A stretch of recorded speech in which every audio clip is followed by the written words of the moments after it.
Dear friends, I am a student of physics and mathematics, but I have deep interest in international politics, geopolitics, economic affairs, AI, data science, nanotech, then quantum physics.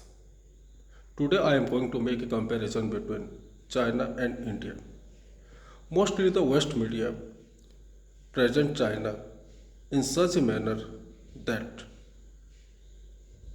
India will surpass China in few years in terms of economy.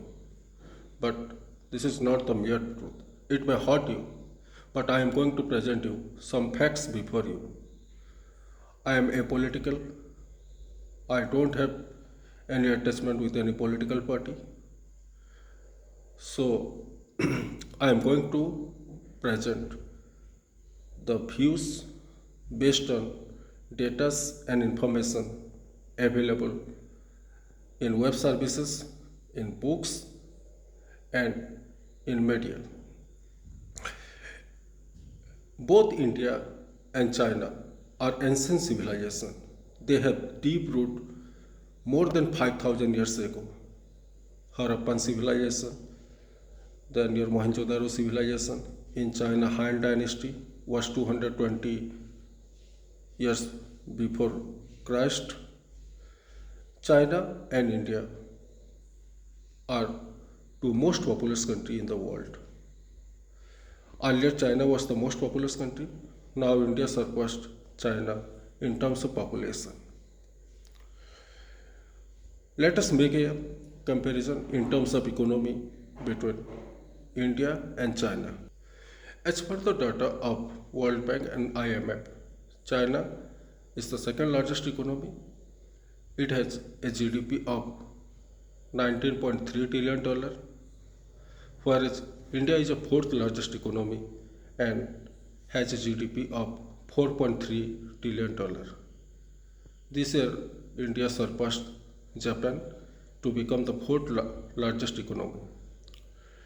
India has a foreign reserve of $700 billion, whereas China has a foreign reserve of $3.3 trillion.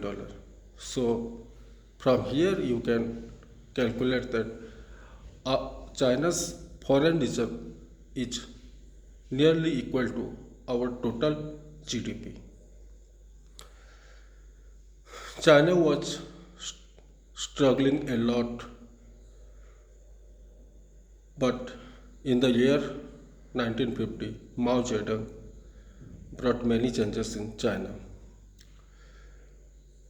After the formation of China Communist Party, Mao Zedong ruled out China, being the president or the premier of the China from 1950 to 1978. Mao Zedong brought a lot of changes in China,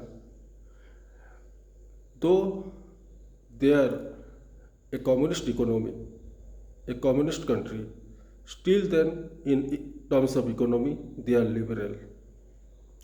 China was facing severe famine, severe starvation, but in the year 1978, a great president, Deng Xiaoping, came into power.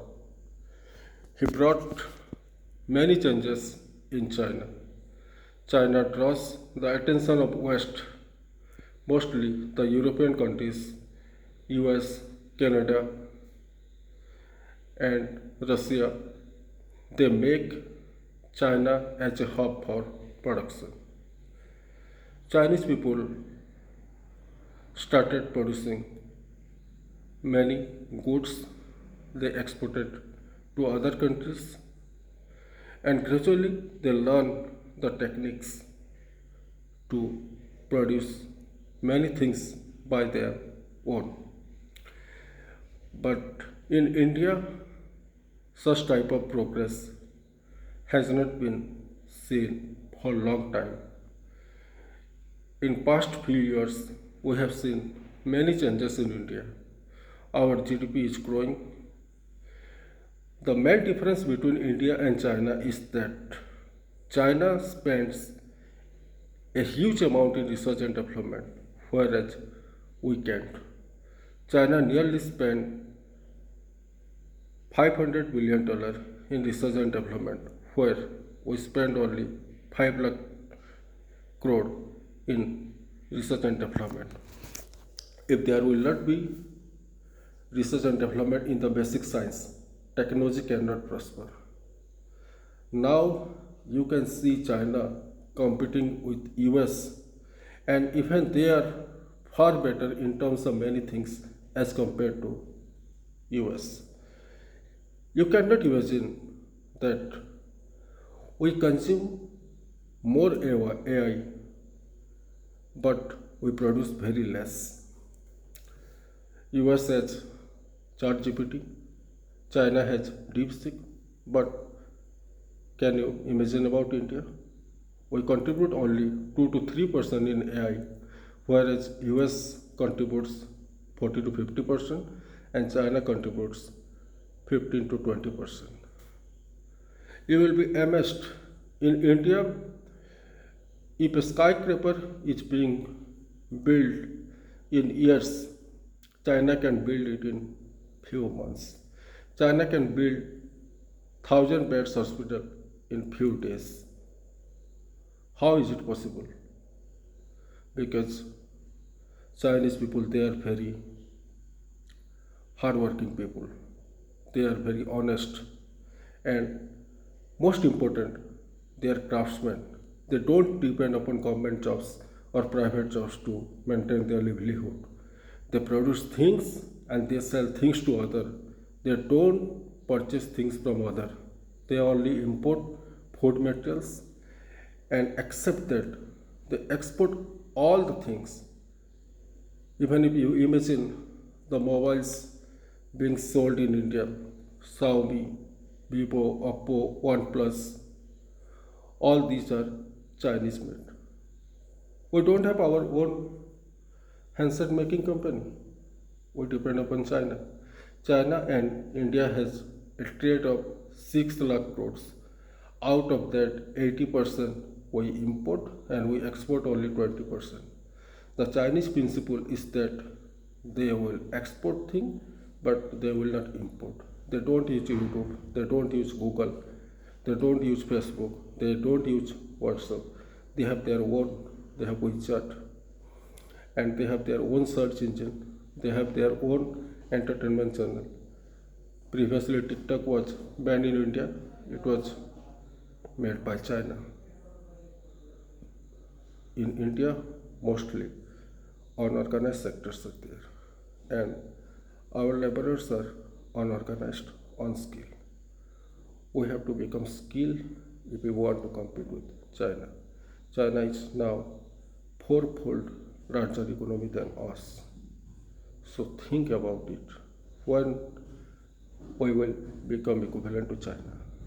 If you want to compete with China, if you want to progress like China, then we should not depend upon others.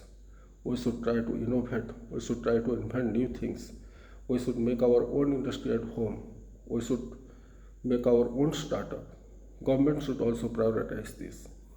And this present regime in India, they are bringing many changes. They are making many indigenous things. And if we progress in this pace, then also it will take nearly 30 to 40 years to compete with China. Because you can't imagine, in China, the metro pass between the house, the vehicles, they travel upside down by using the technique of magnetic levitation. They can make skyscrapers in few days. They can make bridge on sea.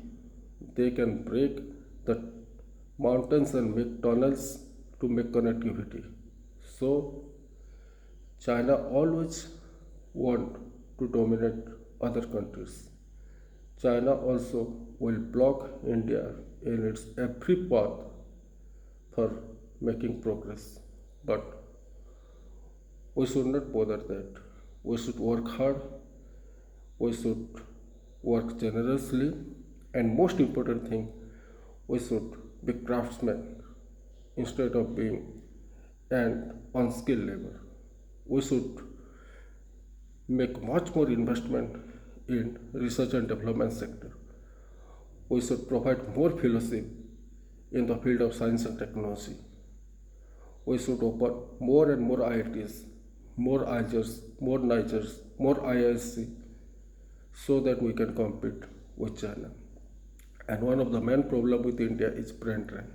Now it is in control because most of the companies, private companies, they are offering good packages to our engineers.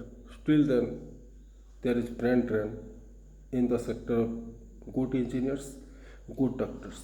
Many engineers passing out from IIT, NITs, ISC, then they are moving to the West for better life, for better job, for a secure life. And our doctors, they are also moving to US, Canada, and the European countries to earn more.